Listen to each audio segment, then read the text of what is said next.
গণতন্ত্ৰত এটা এটা ভোটৰ মূল্য অধিক।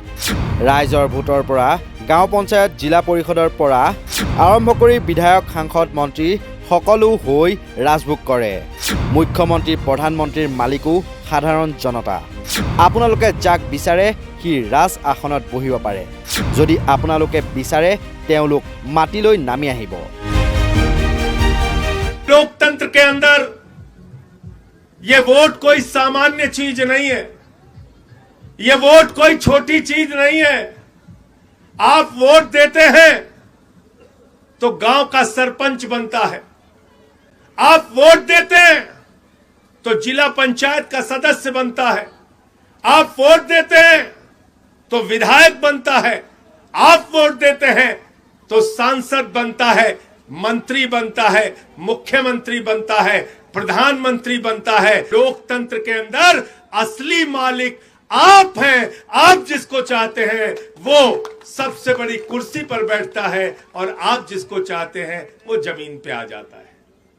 तो ये ताकत आपके हाथ में है, ये ताकत आपके उंगलियों के इशारे में है। হাৰিয়ানাৰ বৰোদাত নিৰ্বাচনী প্ৰচাৰ চলাই এনেদৰে মন্তব্য কৰে আপ নেতা তথা ৰাজ্যসভাৰ সাংসদ সঞ্জয় সিঙে। বিজেপি চৰকাৰে ৰাজপথলৈ ন্যায্যতা বিচাৰি যোৱা কৃষক, শিক্ষক, যুৱক আৰু মল্লযুঁজাৰুক লাঠিৰে প্ৰহাৰ কৰে বুলি বিস্ফোৰক অভিযোগ তোলে সঞ্জয় সিঙে।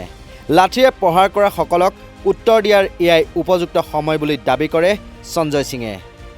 कभी किसान जाते हैं उनको लाठियों से पीटते हैं, आशा वर्कर जाती है उनको लाठियों से पीटते हैं, टीचर जाते हैं उनको लाठियों से पीटते हैं, बेरोजगार जाते हैं उनको लाठियों से पीटते हैं, जवान जाते हैं उनको लाठियों से पीटते हैं, किसान जाते हैं उनको लाठियों से पीटते हैं, पहलवान जाते हैं उनको लाठियों से पीटते हैं। तो आपकी मौका है, आपको जो लोग आपको लाठियों से पीटते हैं उनकी जमानतें जब्त करके उनकी औकात बताने का काम आपको करना है। তিনি বিতৰ্কিত ক'লা কৃষি আইন সদনত গৃহীত হোৱাৰ সময়ত সদনৰ মাইক্ৰফোন ভাঙি পেলোৱা বুলি সদৰি কৰি সঞ্জয় সিঙৰ মন্তব্য। বেইমানসকল, তোমালোকে কৃষকক হাড় ভাঙি পেলাইছা। মই মাইক ভাঙি পেলোৱাটো কোনো ডাঙৰ কথা নহয়। তোমালোকৰ মুখ চাবলৈ মই সদনত বহি থকা নাই। क्या किया किसान आंदोलन के अंदर? मैं उस वक्त पार्लियामेंट में था, मैं टेबल पर चढ़ गया, मैंने माइक तोड़ दिया जब ये काला बिल आ रहा था किसान का। मुझे सस्पेंड करके बाहर कर दिया। बीजेपी वाला ने चिल्ला चिल्ला के कहा संजय सिंह ने माइक तोड़ दिया, माइक तोड़ दिया, माइक तोड़ दिया। मैंने कहा बेईमानो, अगर तुम किसानों की हड्डियां तोड़ोगे तो मैं माइक तोड़ूंगा। तुम्हारा मुंह देखने के लिए नहीं बैठा हूं, तुमसे लड़ने के लिए बैठा हूं। हमेशा आप लोगों की आवाज उठाने का काम किया, लेकिन जब हरियाणा से, पंजाब से चलकर हमारा किसान दिल्ली जा रहा था अपने हक के लिए, तो उसके आगे बैरिकेटिंग लगा दी गई, उसके ऊपर आंसू गैस के गोले छोड़े गए, उसके ऊपर पानी की बौछारें की गई, उनको लाठियों से पीटा गया, सड़कों पे बड़ी बड़ी कीलें गड़ा दी गई, ऐसे जैसे कि चीन की सीमा में आप जा रहे हैं। ৭৪ বছৰ বয়সতো তৃতীয়বাৰলৈ প্ৰধানমন্ত্ৰী হ'বলৈ লাগে নৰেন্দ্ৰ মোদীক। কিন্তু 4 বছৰ চাকৰি কৰি সৈনিকৰ পৰা অৱসৰ ল'ব লাগে সেনা জোৱানে। অমিত শ্বাহৰ পুতেকে বল হাতেৰে ধৰিব নোৱাৰিও BCCIৰ অধ্যক্ষ পদত অধিষ্ঠিত হ'ব পাৰে, কিন্তু কৃষকৰ সন্তানে 4 বছৰ চাকৰি কৰি অৱসৰ ল'ব, এই কথা কেতিয়াও হ'ব নোৱাৰে। হাৰিয়ানাত যিয়ে চৰকাৰ বনাব তাৰ ৰিমোট কণ্ট্ৰল থাকিব অৰবিন্দ কেজৰিৱালৰ হাতত। ভোট দিবলৈ যাওঁতে কেজৰিৱালৰ কাম মনত পেলাই যাব। और प्रधानमंत्री नरेंद्र मोदी ने, खट्टर की पार्टी ने, नायब सिंह की पार्टी ने, बीजेपी ने भारत की सेना को ठेके पे रखने का काम किया। 4 साल के ठेके पे हमारा जवान रहेगा। आप कल्पना कीजिए, सुबह आप 4 बजे उठते थे, दौड़ लगाते थे, मेहनत करते थे, कसरत करते थे, माँ आपको दूध देती थी, बोलती थी बेटा ये ले दूध पी के अपने शरीर को तैयार कर और भारत की सीमा पे रक्षा करना। और देख, अगर मेरी भारत माता पे कोई आंच आई तो भले ही अपने प्राणों की आहुति दे देना, वापस मत आना पीठ दिखा के। यह था जज्बा हरियाणा के लोगों का। आपने सेना को ठेके पे रख दिया, कह रहे 17 साल में जवान भर्ती होगा, 21 साल में जवान रिटायर हो जाएगा।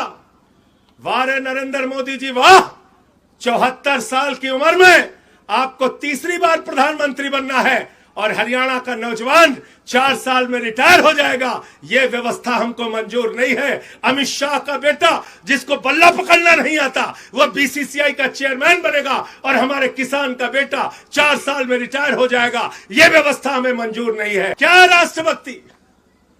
ये भाजपा वाले फर्जी राष्ट्रवाद की बात करते हैं, फर्जी देशभक्ति की बात करते हैं। क्या राष्ट्रभक्ति? मैं पूछना चाहता हूं बीजेपी वालों से, अरे राष्ट्रभक्ति यह है कि हरियाणा के एक एक बच्चे के लिए बेहतरीन सरकारी स्कूल बने, यह है राष्ट्रभक्ति, यह है देशभक्ति। और वो काम बीजेपी वालों तुम नहीं कर सकते। तुम सिर्फ झगड़ा करा सकते हो, जाट का गैर जाट से झगड़ा, मराठा का गैर मराठा से झगड़ा, हिंदू का मुसलमान से झगड़ा, हिंदू का सिख ईसाई से झगड़ा, पहलवान का जवान से झगड़ा, किसान का जवान से झगड़ा। इसीलिए मैंने भाजपाइयों का नाम बदल के भारतीय जनता पार्टी से भारतीय झगड़ा पार्टी कर दिया। ये झगड़ा कराने वालों की पार्टी है। ये आपकी तरक्की नहीं कर सकती, विकास नहीं कर सकते। आज दिल्ली के अंदर मोहल्ला क्लिनिक हमने बनाया, जहां 200 तरह की जांच फ्री होती है, दवाएं मुफ्त में मिलती हैं, अल्ट्रासाउंड फ्री में होता है। दिल्ली के अंदर अगर सरकारी अस्पताल में 1 महीने बाद के ऑपरेशन की डेट मिल जाए तो केजरीवाल कहते हैं प्राइवेट में कहीं ऑपरेशन करा लेना, पैसा दिल्ली की सरकार, अरविंद केजरीवाल की सरकार, आम आदमी पार्टी की सरकार देगी। ये काम हमने किए। और दिल्ली के अंदर बिजली फ्री, पानी फ्री, शिक्षा फ्री, इलाज फ्री, माताओं बहनों के लिए बस की यात्रा फ्री, बुजुर्गों के लिए तीर्थ यात्रा फ्री, सब कुछ फ्री देने के बाद 10 साल से मुनाफे का बजट अरविंद केजरीवाल आम आदमी पार्टी की सरकार दे रही है दिल्ली के अंदर। ये अद्भुत काम हमने करके दिखाया। और इसलिए हरियाणा के लोगों आपसे हाथ जोड़कर विनती करने के लिए आया हूं। और मैं ज्यादा बड़ी बात नहीं कह रहा हूं, एक ही बात कह रहा हूं, अगली सरकार हरियाणा में जो भी बनेगी उसका रिमोट कंट्रोल अरविंद केजरीवाल के हाथ में होगा। आम आदमी पार्टी के समर्थन के बगैर सरकार नहीं बनेगी। এনেদৰেই হাৰিয়ানাত নিৰ্বাচনী প্ৰচাৰ চলাই বিজেপি চৰকাৰৰ বিৰুদ্ধে সোচ্চাৰ হৈ পৰে আপৰ নেতা সঞ্জয় সিং। নিউজ ডেস্কৰ ৰিপৰ্ট, নৰ্থ ইষ্ট নাও।